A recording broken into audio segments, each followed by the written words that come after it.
کون سی چیز ہے جو آپ کو سب سے زیادہ اللہ یاد دلاتی ہے؟ وہ عبادت ہے دعا. سمجھتے ہیں کہ نہیں سمجھتے؟ آج دعاؤں میں زیادہ زور نہیں ہے.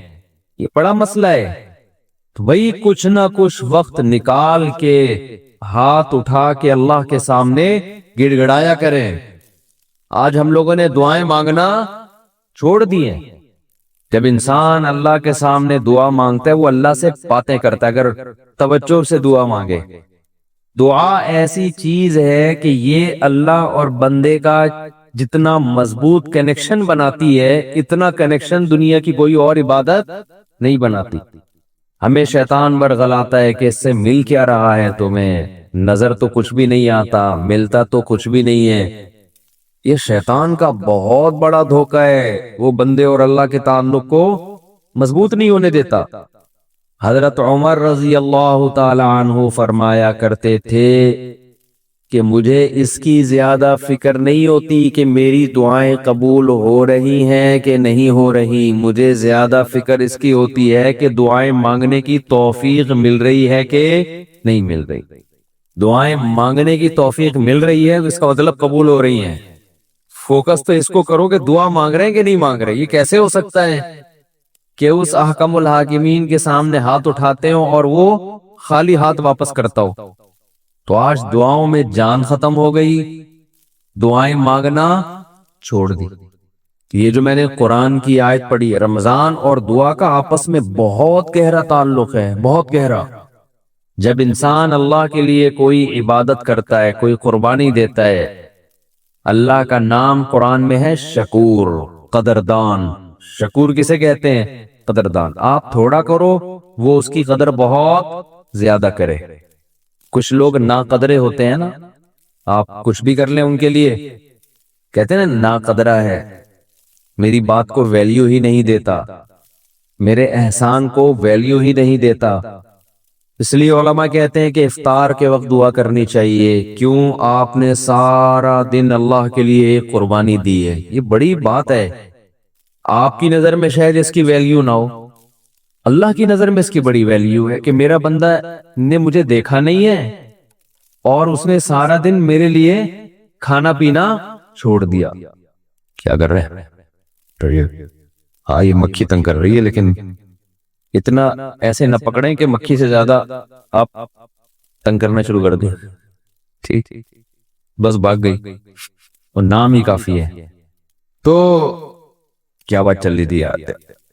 دعا کی تو چل رہی تھی. یہ یہاں ہاں افطار کی بات کر رہا تھا میں. تو ہم اس کو شاید ہلکا سمجھتے ہوں، لیکن اللہ کی نظر میں یہ ہلکا عمل نہیں ہے. اللہ کہتے ہیں مجھ پر ایمان رکھتے ہیں، مجھے مانتے ہیں. اگر اللہ کو نہ مانتے ہوتے تو کوئی کسی کے کہنے پر کھانا پینا، آج کل تو لوگ ڈاکٹروں کے کہنے پہ نہیں چھوڑ رہے. ڈاکٹر کہتا ہے کہ آپ کو نقصان دے گا کھانا پینا، آپ ڈائٹنگ کرو، مت کھاؤ، پھر بھی کھا رہے ہیں لوگ کہ مر جائیں لیکن کھانا نہ چھوڑیں. یہ کتنی بڑی اللہ کی رحمت ہے. اللہ تعالیٰ پورے رمضان میں ہم سے کھانا پینا چھڑوا دیتے ہیں، توفیق دے دیتے ہیں. تو میرے اور آپ کے دل میں شاید قدر نہ ہو، لیکن اللہ تو قدردان ہے، وہ اس عمل کی بہت زیادہ قدر کرتا ہے. اس لیے کہتے ہیں کہ افطار کے وقت دعائیں قبول ہوتی ہیں. تضرع کا وقت ہے، عاجزی کا وقت ہے. تو دعائیں خوب کثرت سے کیا کریں. دعاؤں میں عاجزی، گڑ گڑانا، لجاجت کرنا. نبی صلی اللہ علیہ وسلم نے فرمایا دعا رو کے مانگو، اور رونا نہ آئے تو رونے جیسی صورت بنا لو، صورت بنا لو رونے جیسے. ارے نبی نے ہمیں، کیونکہ اللہ کے سفیر ہیں نا، اللہ کا پیغام لے کر آئے، تو ہر چیز میں ہمیں گائیڈ کر دیا ہے. غیر مسلم کے پاس نہ مانگنے کا طریقہ ہے، کس سے مانگنا ہے یہ بھی نہیں پتا، کیا مانگنا ہے یہ بھی نہیں پتا. کبھی ادھر جا کے مانگ رہا ہے، کبھی ادھر جا کے مانگ رہا ہے، یہ بھی نہیں پتا مانگنا کس سے، کیسے مانگنا ہے. کوئی یوں مانگ رہا ہے، کوئی کسی اور اسٹائل سے مانگ رہا ہے، یہ بھی نہیں پتا. کون سے ٹائم پہ مانگنا ہے جس میں قبولیت کا امکان زیادہ ہے، یہ بھی نہیں پتا. تو اللہ کے حبیب صلی اللہ علیہ وسلم نے ہمیں یہ بھی بتایا مانگنا کیا ہے. یہ بھی بتایا کس ٹائم پہ مانگنے کی فضیلت زیادہ ہے، اور یہ بھی بتایا مانگنا کیسے ہے، دل کی کیفیت کیا ہونی چاہیے، ظاہر کی کیفیت کیا ہونی چاہیے۔ تو سب سے زیادہ دیکھو، اللہ سے محبت ایک دفعہ دل میں تھوڑی سی چنگاری پیدا ہو گئی نا، تھوڑا سا تعلق اللہ سے کنیکشن بحال ہو گیا، اس کا دنیا میں سب سے پہلا فائدہ ملتا ہے سکون۔ اس کا جو دنیا میں سب سے فوراً کیش فائدہ ملتا ہے نا، کیش، وہ کیا ملتا ہے؟ سکون۔ آدمی اپنے آپ کو محفوظ سمجھنا شروع کر دیتا ہے کہ یار میں نے اپنے آپ کو کس کے حوالے کر دیا؟ اللہ کے۔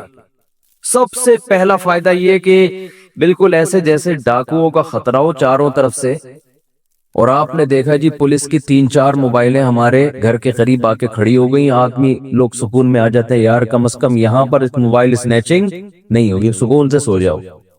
تو جب انسان اللہ سے مانگتا ہے اور اپنے آپ کو اللہ کے حوالے کرتا ہے، اور اللہ تعالیٰ نے مانگنے میں کوئی شرطیں نہیں لگائیں، یہ بڑی زبردست بات ہے، کوئی شرطیں نہ کہ یہ والے قوائف پورے کرو گے تو پھر مجھ سے مانگو، ورنہ تمہیں مانگنے کی اجازت نہیں ہے۔ کوئی چرسی ہے تو جب تک چرس نہیں چھوڑے گا مجھ سے مانگ نہیں سکتا، کوئی بے نمازی ہے تو جب تک نمازی نہیں بنے گا مجھ سے مانگ نہیں سکتا۔ اللہ کہتے ہیں مجھ سے یہی مانگ لو، یہی مانگ لو، اللہ میں بے نمازی ہوں، مجھے کیا بنا دے؟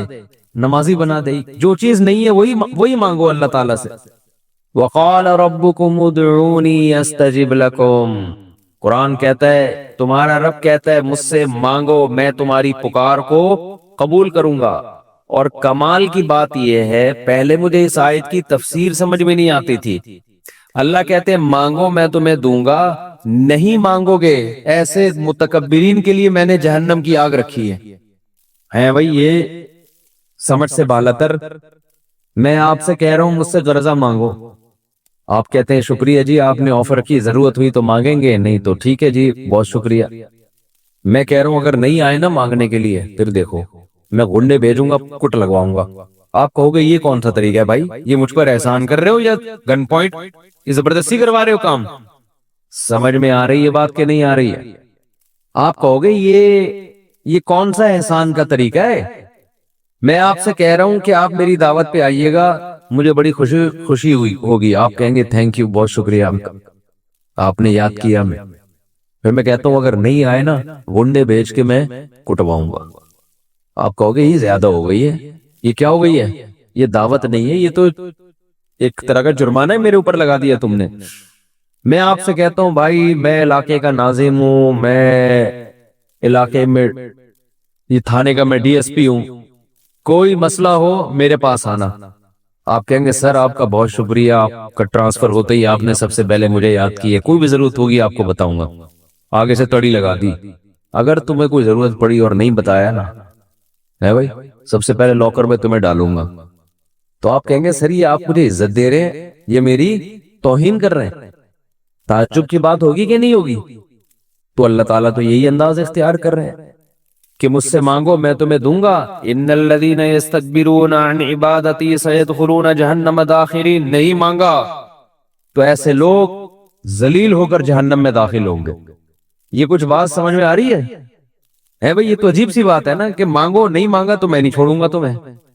اصل بات یہ ہے کہ علاقے میں ایس ایچ او آیا، کوئی محلے کا دادا آیا، وہ آپ سے کہتا ہے کوئی پرابلم ہو بتانا، آپ کہتے ہیں بڑی نوازش آپ کی، پھر بھی آپ اس کو پرابلم نہیں بتاتے، وہ غصہ نہیں آتا، اس کو غصہ نہیں آتا، اس لیے کہ وہ مخلوق ہے، وہ عاجز ہے، اسے پتا ہے کہ بعض دفعہ بندے کو کام پڑتا ہی نہیں ہے، بعض دفعہ پڑتا ہے تو اس کے کوئی دوسرے تعلقات ہوتے ہیں، بعض دفعہ کام پڑتا ہے لیکن وہ چاہتا ہی نہیں ہے کہ کام ہو، ایسے ہی رہے معاملہ۔ لیکن اللہ کے ہاں یہ تینوں آپشن آپ کے پاس نہیں ہے۔ آپ یہ کہیں کہ اللہ تو نے مجھ سے کہا تھا کہ میں تجھ سے مانگوں، لیکن میری کوئی ایسی ضرورت ہی نہیں جو میں مانگوں تجھ سے، یہ کہہ سکتے ہو کیا ہے بھائی؟ اس کا مطلب تم اللہ سے مستغنی ہو گئے، اللہ کے دیے بغیر بھی تمہیں دائیں بائیں سے تمہارے کھانچے کھلے ہوئے، جو اگر کھلے ہوئے ہیں تو وہ کھانچے کس کے اختیار میں ہیں؟ وہ تو اللہ کے ہاتھ میں ہیں۔ آپ یہ بھی کہہ سکتے ہو کہ مجھے اس لیے مانگنے کی ضرورت نہیں کہ میرے تو سارے مسائل حل ہو رہے ہیں، میں صبح میری جاب لگی ہوئی ہے، میری تنخواہ ہے ایک ملٹی نیشنل کمپنی میں، اچھی